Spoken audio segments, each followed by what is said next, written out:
Assalamu alaikum and welcome to the second segment of Pivot with my amazing guest, Parusha Naidoo.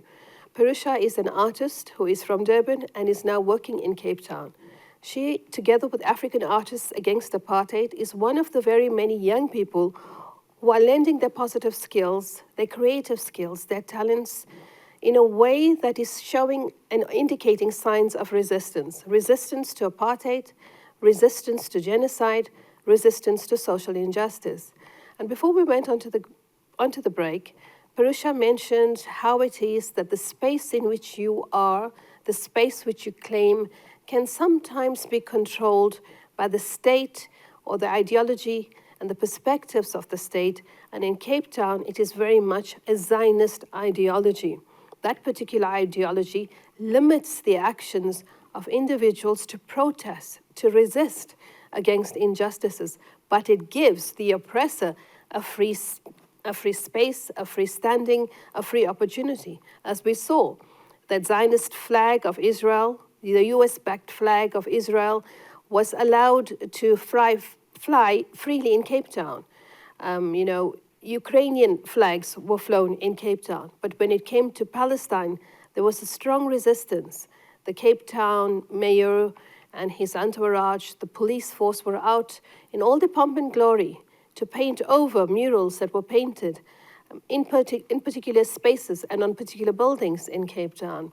All of that shows an oppressive reaction by the state against the resistance of ordinary people the world over to what we are witnessing daily in Gaza, the genocide in Gaza. Now, Parusha, this was your experience in Cape Town. Do you think that your experience would be any different if you were in KwaZulu-Natal? This is a good question. And I also wanted to let you know that I left when I was a very small child. So I have mostly the experience of Cape Town. Mm-hmm. And I would say, of course, people that have ICJ, anti-Palestine sentiments would feel very happy and comfortable here to express it because they do have a lot more power and there are spaces where they're in the majority. Because I think in Johannesburg, that would be different. And probably in Durban, that would be different. I would imagine so, because, if one thinks about District 6 in Johannesburg, during the days of apartheid and the creative expression that was located in those spaces. And, for you as the daughter and the granddaughter of people who are apartheid activists, tell us a little bit about that influence and how it has impacted on your particular world vision, the lens through which you see the world, and perhaps, that aspect of that activism that has filtered into your personality that allows you to resist? I'd say that I was just hoping for a normal life with a normal, where people are not struggling and not fighting the system. I thought growing up that maybe by the time I was an adult, I wouldn't need to be doing the things that my parents and grandparents were doing, fighting apartheid and unjust systems. But of course, there's still poverty, there's still world hunger, there's still racism and all the isms. But yeah, I think growing up and also in an environment that I'm only reflecting upon now, that, your homes could be raided, your phones were tapped, and these were the most mild things, but family members and friends being assassinated or detained, tortured, disappearing. Basically, growing up also around other people who are activist children, or like my friends' parents were activists themselves. When people have been in jail, and we don't really talk about it, that it's very common that people have been tortured and have someone they know that was assassinated. There were many people in exile. These are just words: exile, assassinated, raided, torture. These things, we don't really dissect what they mean. In our current society, it's almost like we're a bit numb to it all. And I think that hearing it through this Palestinian lens makes you reflect upon it, how crazy apartheid was here. And also we didn't have evidence, like photographic and video evidence of every injustice. But I think growing up where you feel like, there's even the most things like trying to explain to people about beach apartheid when they're in a different, country. Like, oh yeah, that's quite bizarre. Different schools, all these things. And then, growing up with people that were saying this is wrong. Obviously, also in society, there were people that were just like wanting to get on with their lives and not cause any problems.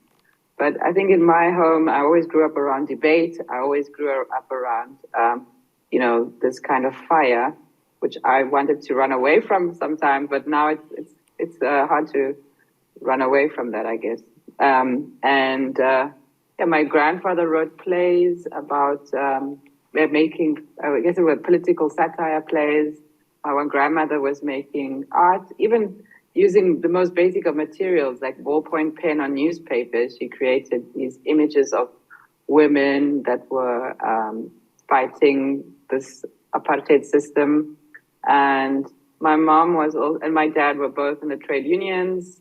And then my mother was actually in the 94 a member of parliament and changed many laws. And I guess I always grew up around this, looking for the injustice and looking I feel like it's very simple what needs to happen in the world, but it's not that simple. It's not that easy because of who is in power. So the problems are not solved, even though it seems very, very logical, how to solve everything. But I think it's given me now this fire inside myself, which might have been dormant. And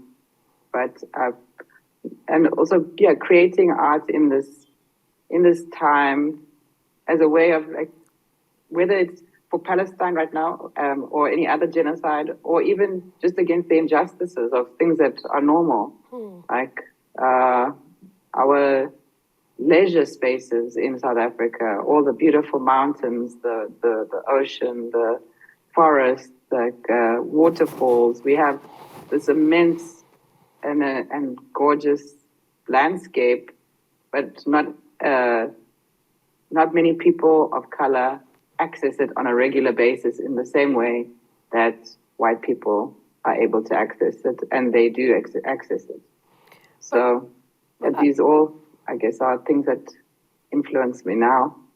Yeah, and I think that this activism, this influence from your family is what has permeated into your consciousness that allows you to see. Because if you were indoctrinated, if you were kept passive, if you were in a family situation that did not interrogate your mind, interrogate your feelings, ask you to consider, to look, to feel, to perceive, it's possible that you would be one of those very many young people, or just, ordinary person who sat around and looked at the world in the way in which the television portrayed it to you, but you have moved beyond that. And I think the reason you can say that you moved beyond that is very much as a result of your socialization and also of the parenting to which you were exposed to. So in that way, is creative expression, in your opinion, only that? It's just something that is creative. It's a pretty picture, it's a nice song, it's a beautiful movie, or does it tell a story about society? I guess we are all, if we are true to ourselves and to our place in time, we are creating from within ourselves, and it's influenced by our environment and who we are at the time. So our art is also historically, it reflects a moment in history, or even if it's not now, like if there are lots of people who are creating art that is influenced by their histories on their generational joys or generational traumas. And I think that it's not just necessarily, even if you want to create something pretty, you are more than just your conscious mind. And I feel like you're also apparently only 7% of your communication is verbal, and that we are not even aware of everything that comes through us when we are creating, when we are writing. And we can all write and we can all draw and we can all sing and we can all dance if we want to. We can all also channel this creativity and be surprised sometimes by what does come through. I think even if your intention is to create a pretty picture, you are influenced by many factors around you and within you. So we're just left with a minute, and before we end this very amazing interview, I want to ask you, considering your grandmother, but moving beyond your grandmother, as a closing and perhaps as an inspiration to the people who are watching this, have there been artists in your history or in your studying, etc., that you have taken inspiration from? And is there anybody particularly that you aspire to?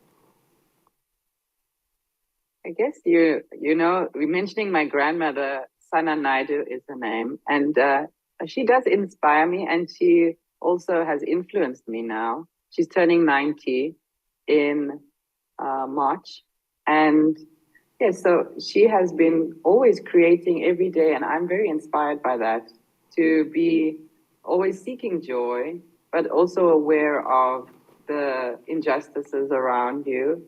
And, for someone who's turning 90, she doesn't want to have a celebration because we're in this time where there's so much violence and there is so much devastation and genocide. It's not, a time to celebrate, but also, finding daily joy and creating in these times is something that I aspire to. And she is definitely my hero and inspiration.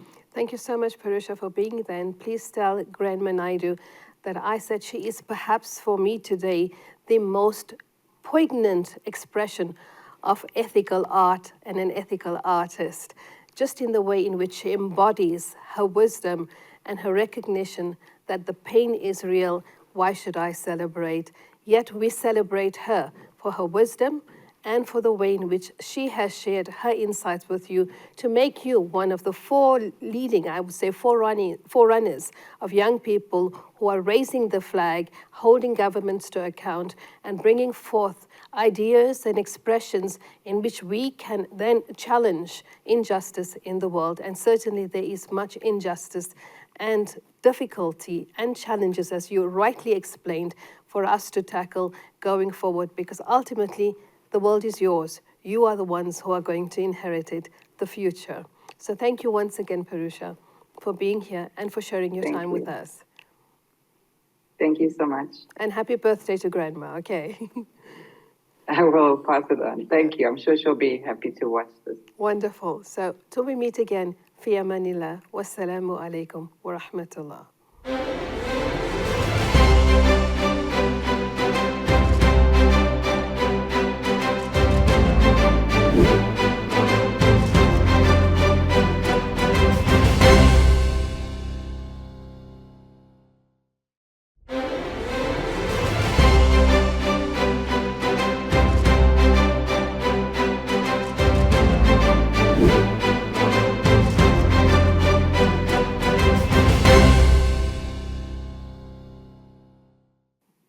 Assalamu alaikum and welcome to Pivot on Hilal TV. As we continue our discussions with dynamic thought leaders, it is interesting to note that young people are changing the landscape in which we hold governments to account. But they do this in dynamic ways. With me today is Parusha Naidoo, who is a South African-born artist, born in Durban, based in Cape Town. She creates images and stories that aim to unify people and spread a little light. And it is amazing that in their most creative insights, using their finest talents, young people are showing what it is to be human. With that, I'd like to say good day and welcome. And thank you for joining me, Parusha. Thank you, Quraysha. Lovely to be here. Thanks for the introduction. I just want you to tell us a little bit about yourself and how you got into art. Well, I got into art in a sort of roundabout way.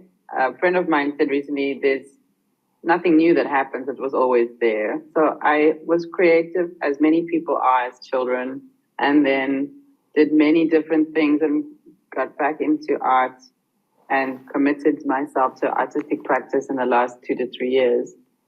So I had a very untraditional route into art, I guess, from just doing high school art and then trying out many different things until returning to it in later adult life, I guess.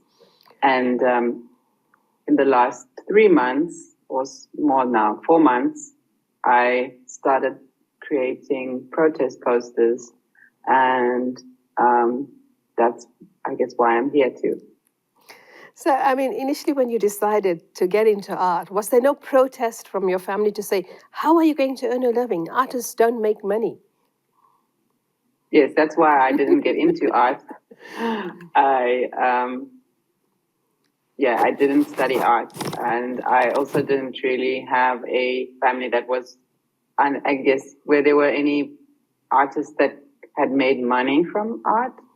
I do come from a family where one of my grandmothers is an artist, and she also made a lot of protest art during the 80s and 90s, and she still makes art with a political commentary.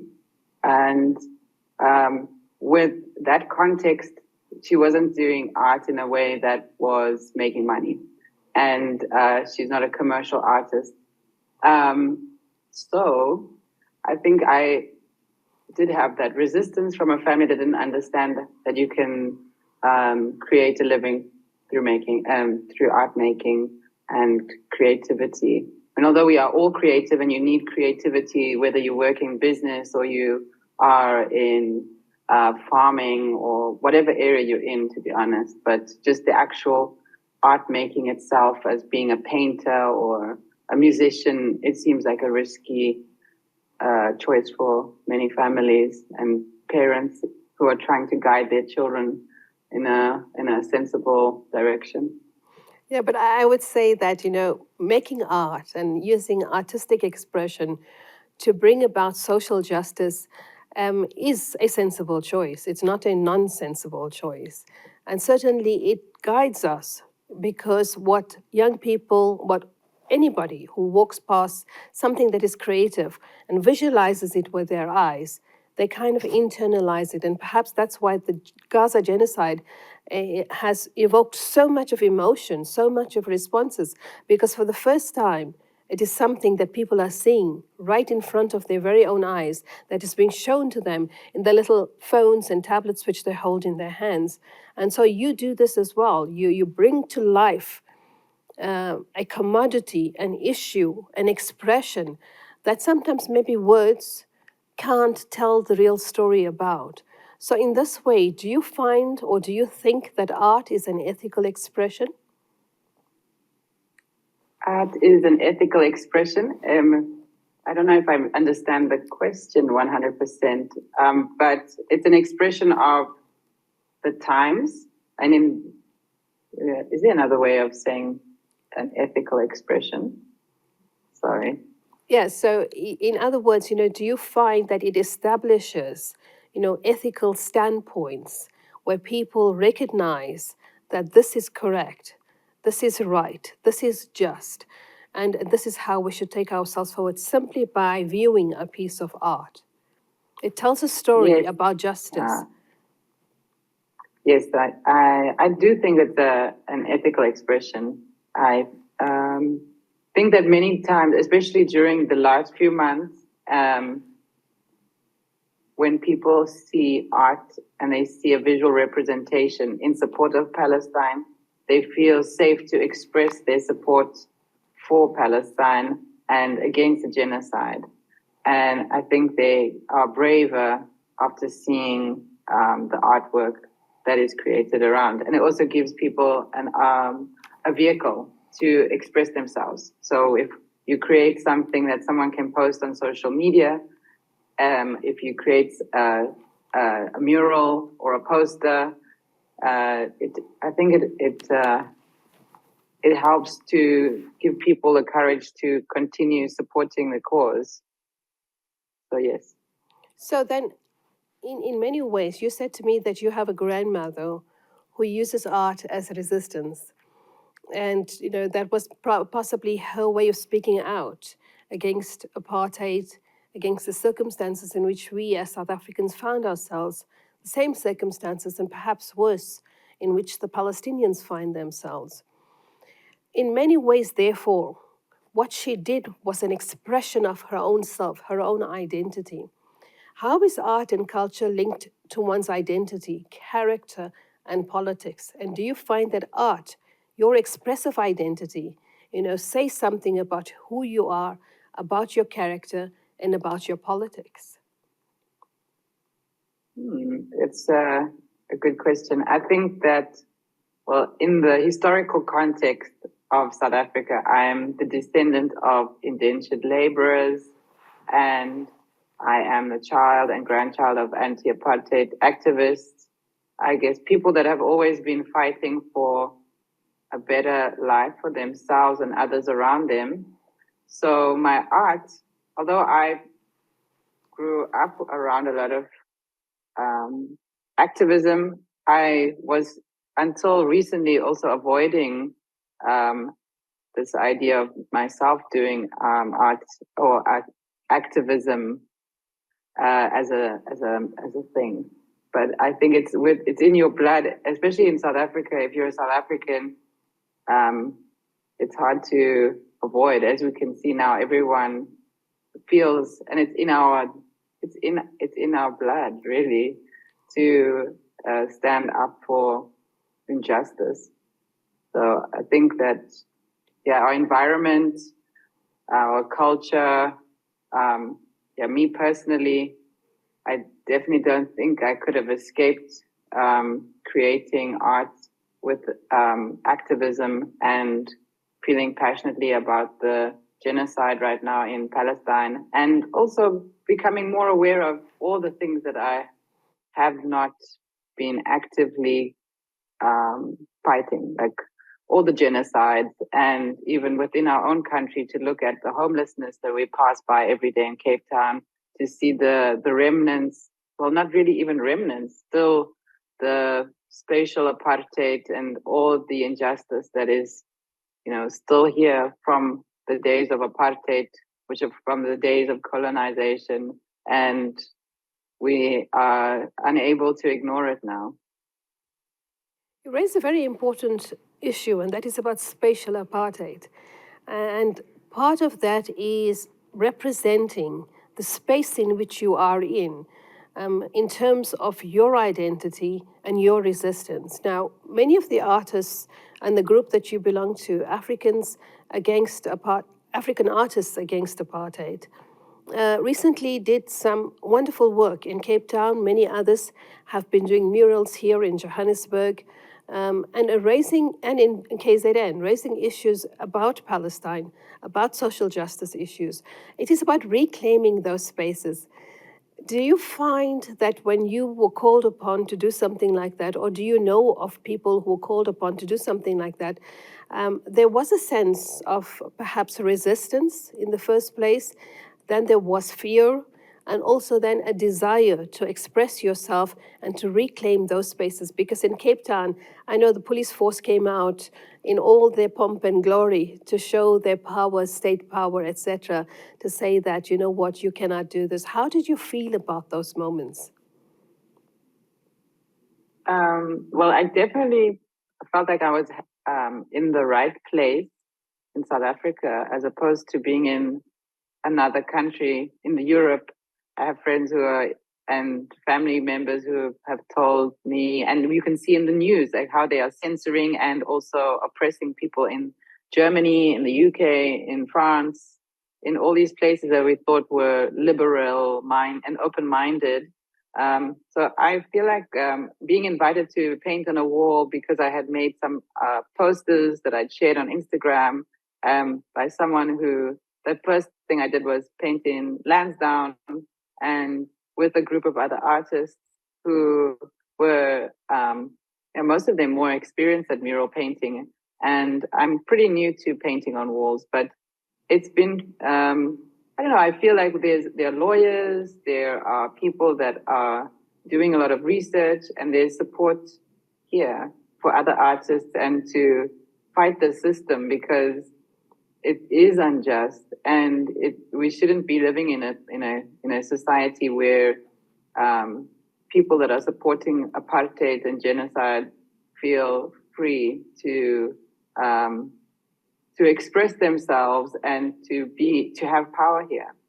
So it's also showing us that we are actually ruled by Zionists, which is sad as well, that they have power here. And yeah, we need to do something about it. So we're going to a break now, Parusha, but when we come back, I want to take forward the sentiment about you as an artist in Cape Town, as opposed to your positionality and your experience had you been an artist in Durban or anywhere in KwaZulu-Natal. But we'll talk about this when we come back.